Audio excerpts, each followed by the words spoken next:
எல்லா புகழும் இறைவனுக்கு. மலாசனம் என்ற ஒரு யோக ஆசன நிலையை நாம் கற்றறிந்து கொண்டு நாள்தோறும் அதனை பயின்று வருவது நமக்கு நன்மையான பலன்களை தரக்கூடியதாக இருக்கும். இந்திய முறை கழிப்பிடங்களில் அமர்வது போன்ற ஒரு நிலைதான் மலாசனம் ஆகும். இந்த ஆசன நிலையில் நாம் இருக்கும்போது நமது உயிராற்றலை நமது இடுப்பு பகுதி, கீழ் முதுகு பகுதி, பெருங்குடல், மலக்குடல், முழங்கால்கள், கணுக்கால்கள் போன்ற நமது உடல் அங்கங்களுக்கு நிறைவாக பரப்பவும் குவிக்கவும் முடியும். எங்கெல்லாம் நமது உயிராற்றல் நிறைவாக பரவி குவிகின்றதோ அங்கே நடைபெறும் நம்முடைய உடல் இயக்கங்கள் நல்ல முறையில் நிகழும். முக்கியமாக நமது பெருங்குடல் மற்றும் மலக்குடலுக்கு நிறைவான உயிராற்றல் வழங்கப்படும் போது நமது அன்றாட திடக்கழிவு வெளியேற்றங்கள் நல்ல முறையில், அதாவது முழுமையான தன்மையில் சுகமாக நிகழ முடியும். நமது திடக்கழிவு வெளியேற்றங்கள் அன்றாடம் முழுமையாகவும் சுகமாகவும் நிகழ்ந்து விட்டாலே பெரும்பாலான நோய்த்தன்மைகள் நம்முள் எழ வாய்ப்பே இல்லை. ஆனால் நமது உணவு முறைகள் மற்றும் வாழ்வியல் தவறுகளால் நமக்கு மலச்சிக்கல் என்பது தவிர்க்க முடியாத ஒன்றாக இன்றைக்கு மாறிவிட்டது.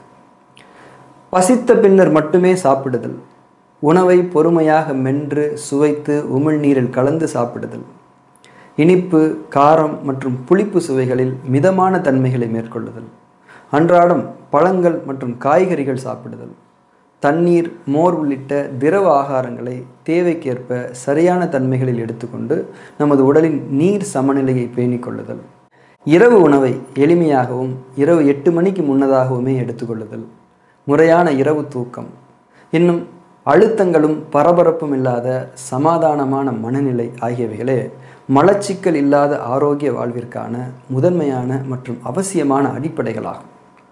இருந்தாலும் மலாசனம் போன்ற சில யோக வழிமுறைகள் மலச்சிக்கலுக்கு பக்க விளைவுகள் இல்லாத ஒரு தற்காலிக நிவாரணத்தை தர முடியும் என்பதையும் நாம் அறிந்திருக்க வேண்டும்.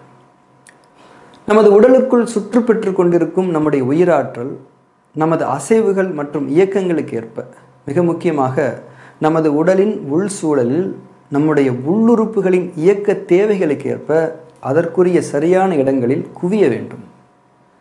நமது அன்றாட திடக்கழிவுகள் வெளியேற்றத்தை பொறுத்தவரை நமது உயிராற்றலானது நமது கீழ் முதுகு மற்றும் அடிவயிற்று பகுதிகளில் குவிந்து நமது பெருங்குடல் மற்றும் மலக்குடலின் இயக்கங்களுக்கு ஆற்றலானது வழங்கப்பட வேண்டும்.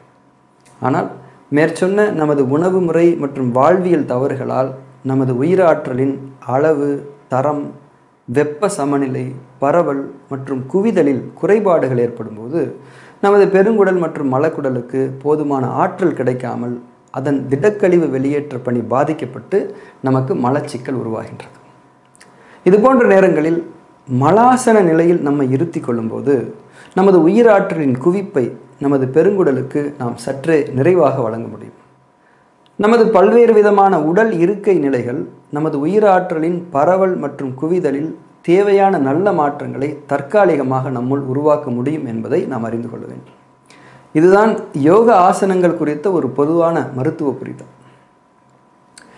இன்றைக்கு வெஸ்டர்ன் டாய்லெட் அமைப்புகளும் பெரும்பான்மையாகிவிட்ட நிலையில் மலச்சிக்கல் என்பது ஒரு பெரிய நோய்த்தன்மையாக உருவெடுத்து நிற்கிறது நம்முடைய சமூகத்தில்.